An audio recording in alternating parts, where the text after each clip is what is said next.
po sa inyo lahat. Kayo po yung walang pagkawaspas at ibukati ng inyong overcourt. Salamat sa Diyos.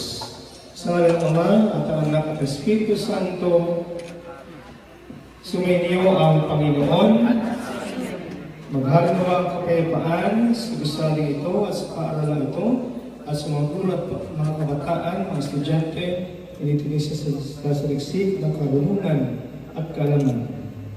Mga kapatid, makinig tayo sa banal na salita ng Diyos na makita sa ating puso at diwa, aral na gabay ng mag-anak sa kanilang buhay. Sumainyo ang Panginoon. Ang mabuting balita ng Panginoon ayon kay San Lucas. Pagpasok niyo sa inyong bahay, sabihin namin niyo, maghari nawa ang kapayapaan sa gusaling ito, sa bahay na ito. Kung magbigay sa kapayapaan ng nakatira roon, sa kanila ang kapayapaan. Ngunit kung hindi sila magkakamit nito, manatili kayo sa bahay na yung tinutulian. Kanin ninyo at anumin ang mga dulot nila sa inyo, sapagkat ang magawa ay may karapatan tumanggap ng kanyang upang.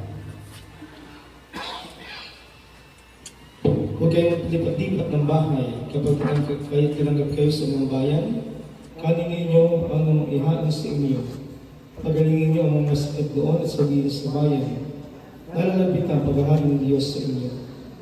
Ang mabuting balita ng Panginoon. Maraming salamat po sa Diyos na pagkalooban tayo ng mga gandang overcourt na ito. At salamat sa mga taong nasa likod ng tagumpay ng pagpatayo nito ng usali. Nawa ito ay patuloy na maging bahagi ng karunungan, kalakasan, ng mga guro at kabataan na gagamit ng usali ito. Kaya pagpapasalamat natin sa Diyos sa mga taong sangkapan niya upang ito'y may katuparan at may matagumpay. At pinalangin natin ang mga yawaon ng mga naging bahagi ng usali ito at ang ipakalalang ito na sila ipagpalain at bigyan ng kapayapaan. At sa mga guro at mga estudyante na gagamit ito, patuloy na ito'y magamit para sa kapakanan at kabutihan ng mga guro at ng mga estudyante at ng buong paaralan. At pinagpapasalamat natin ito sa Diyos at patuloy tayo hihingi ng kanyang pagbabasbas. Nagagawa dito ngayon ang pagbabasbas.